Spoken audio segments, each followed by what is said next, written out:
I want to start out tonight by asking you just a quick question. Have you ever told someone the truth and come to find out that person didn't believe you? Have you ever told anybody the truth and found someone who didn't believe you?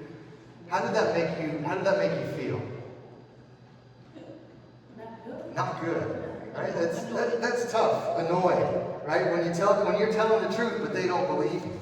Now, if you had a way to prove that you were telling the truth, do you think that you would use it to validate yourself and prove to that person you were telling the truth?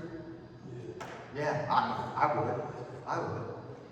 Well, tonight we're going to read about an event in the life of Jesus that is going to tie into these opening questions. So, for the past couple weeks, we've been looking at events in the life of Jesus that Matthew records right after the Sermon on the Mount. Matthew gives us 16 kind of miraculous events that involve Jesus. And it starts, after the Sermon on the Mount, it starts with Jesus cleansing a leper, healing this man with a severe skin disease. And then right after that, a Roman centurion comes to Jesus and asks for Jesus to heal this man's servant. And Jesus does that. It shows us that Jesus, as God in human flesh, he has power over disease and power over the human body. And then after that, we saw the event where Jesus calmed the storm. He calmed the wind and the seas on this storm on the Sea of Galilee, which showed us that Jesus, as the Creator God, he has power over all creation, doesn't he? And then last week, we looked at Jesus as he encountered two men who were possessed by demons, and he cast these demons out of these two men and into the herd of pigs, if you remember, that went down into the sea and drowned. And this shows us that Jesus, as the Son of God, he also had power over the spiritual world and over the things that were unseen. And so tonight we're going to be discussing another interesting event where Jesus utilizes another physical miracle in order to validate his power and his ability to deal with a person's sin. So after Jesus encounters these two demon-possessed men, he goes back over to the other side of the sea, to the city of Capernaum, and large crowds continued to gather around Jesus everywhere he went. And one night, as he was teaching in a very crowded house, it was full of people, a group of people brought to Jesus a man who was paralyzed, a paralytic man. But they couldn't find their way into the house, so they go up onto the roof of this house where Jesus is teaching, and they dig a hole through this thatched roof, and they lower this paralytic man down before Jesus. And when Jesus looked up and he saw the faith of this man's friends, this group of people who brought this paralytic man, he saw their faith, and he said to the paralyzed man, he said, "Take heart, my son, your sins are forgiven."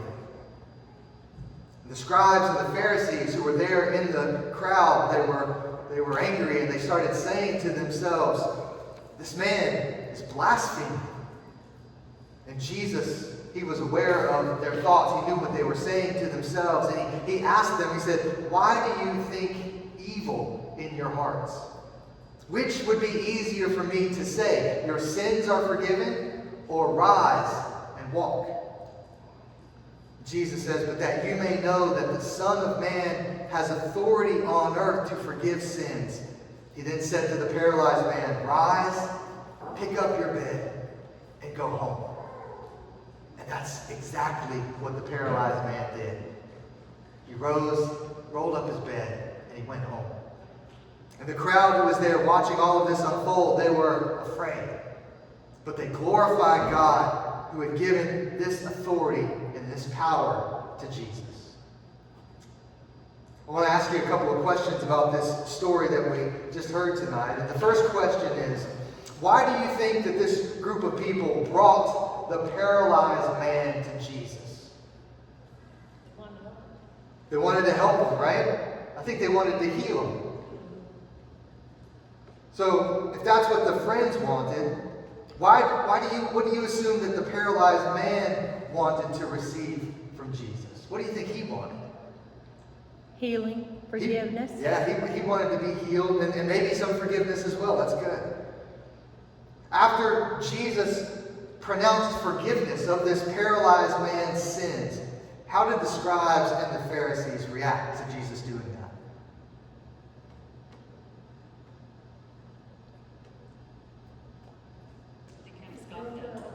Jesus was committing blasphemy. Yeah, they said that Jesus was blaspheming, right? They thought to themselves, man, this guy's committing blasphemy. He claimed that he had the authority to forgive someone of their sins, didn't he? That's interesting. Who do you think the scribes and Pharisees, who do you think that they believed had the authority to actually forgive sins? Only God. That's an important thing to understand. That's good. Now, what was that? I said that they were right. And they were right. So, let me ask you this. Which task do you believe was more difficult for Jesus to accomplish? Was it more difficult for him to heal a paralyzed man, or would it be to forgive this man of his sin? Which was more difficult for Jesus to perform? I think Jesus could perform both of those. Okay. I think he could perform both of them. That's right. Yeah. Could you perform both of them? No. Could you perform either of them? No, me either. And so if both tasks were equally difficult for us to do and equally easy for Jesus to do, what was Jesus trying to demonstrate to these scribes and these Pharisees by healing the paralyzed man and having him get up and walk? What was Jesus trying to prove to these guys? That he was God. That's important. He says, if I can tell this man to rise and walk, if I have the power to do that, then that validates that I have the power to forgive this man of his sins. He's claiming that he is God, isn't he? After looking at these events from the life of Jesus, it seems that I think Matthew is really trying to tell us something, isn't he? As the Son of God, Jesus has power over the human body and over disease. He has power over nature and over all creation.